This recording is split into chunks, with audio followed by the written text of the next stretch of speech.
কেমন আছে? এই আছে কোনোরকম ঘুম হয় রাত্রে? চালিয়ে যাচ্ছে। কি অসুবিধা? অনেক চালিয়ে যাচ্ছে। অসুবিধা কি? ঘুমটা ঠিক মতন হয় না।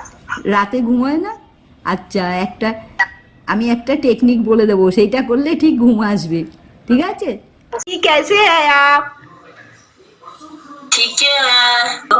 और रात को नींद आती है कि नहीं? नींद नहीं आती है रात को। यही एक प्रॉब्लम है मेरे मम्मी को भी। जिसी से भी पूछते हैं आंटी, सबका एक ही प्रॉब्लम है। ठीक है आंटी जी, फिर से मिलेंगे।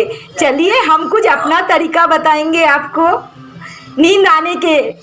ठीक है? ठीक। দেবযানী ঠাম্মির চ্যানেলে সবাইকে স্বাগত। আজ তোমাদের সাথে শেয়ার করব ঘুম কী করে আসে তার গল্প।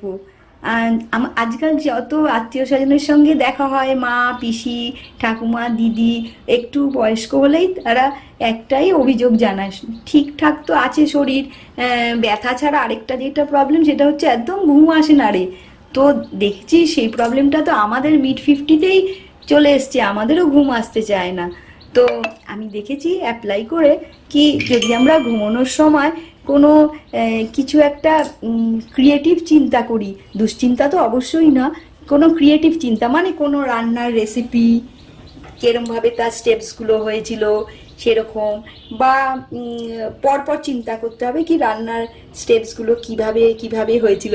হতে পারে তার পরের দিনই সেই রান্নাটা করলাম না, বা কোনো সেলাই যেটা আমরা শিখি দিদিদের থেকে, কিভাবে কলার থেকে আরম্ভ করেছিল, কটা ঘর নিয়ে করেছিল, মানে ক্যালকুলেটিভ এবং টেকনিক্যাল, ক্রিয়েটিভ। তো এগুলো চিন্তা করলে ব্রেনটা মনে হয় টায়ার্ড হয়ে যায়। আসল কথা, ব্রেনকে টায়ার্ড করলেই আস্তে আস্তে আমরা ঘুমিয়ে পড়ি। দেখা যাক, অ্যাপ্লাই অ্যান্ড সাবস্ক্রাইব প্লিজ।